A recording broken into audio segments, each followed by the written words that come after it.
one night I came off the field and I went over to my mother. I said, can you please introduce me to my father? I need to meet him. It's a certain dialogue that I need to have with him that I can't have sleeping on the floor with my cousins with roaches and rats. I need to talk to my father. Guy's name is not on my birth certificate. I need to talk to him. Can you set that up? She set it up. First encounter with the guy, shook his hand. I said, hey, man, how you doing? He said, hey, little man, I heard you could play ball. I said, I heard you can too, but here's what I need you to do for me. I said, I don't need any money. I don't need any clothes. The only thing I need you to do for me is pick me up every Friday night, work me out every Saturday morning. You can take me back home after that. Can you do that? He said, yeah, I got you. First Saturday morning, he woke me up at 4:30 in the morning. He said, little man, we're running 2 miles to this fire station, running 2 miles back home. I said, cool, let's do it. Every other Saturday morning after that, wake up 4:30, run 2 miles there, 2 miles back.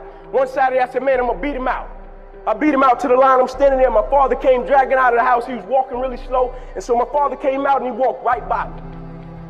And I looked up and he walked right by me and he looked up at me and he said, son. I said, yes, sir. He said, I want you to pull that other person outside of you today.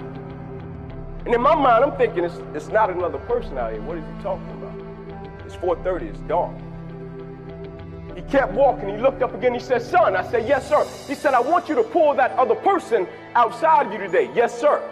But in my mind at this point, I'm saying, man, he's trying to talk his way out of this thing. So the third time he said, son, I stepped back. I said, listen, Pops, no disrespect. You have a job. I get it. You may be tired.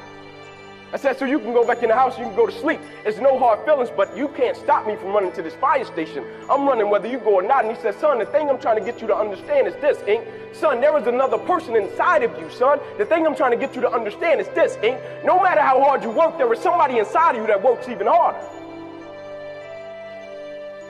Said, son, no matter how dedicated you are, there is somebody inside of you that's more dedicated. Son, no matter how committed you are, there is somebody inside of you that's more committed. But the thing I want you to understand, there will come a point in time where you will hit a piece of adversity that's a lot tougher than you, son. And every day you get up, you will have to have a greater purpose for why you do what you do. And to get up and keep going and executing whatever you do, son.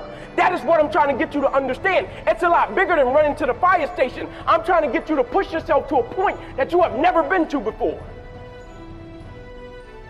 Because when you get to that point, you're going to propel to another dimension of your life. Not another level, another dimension of your life. And immediately I got it.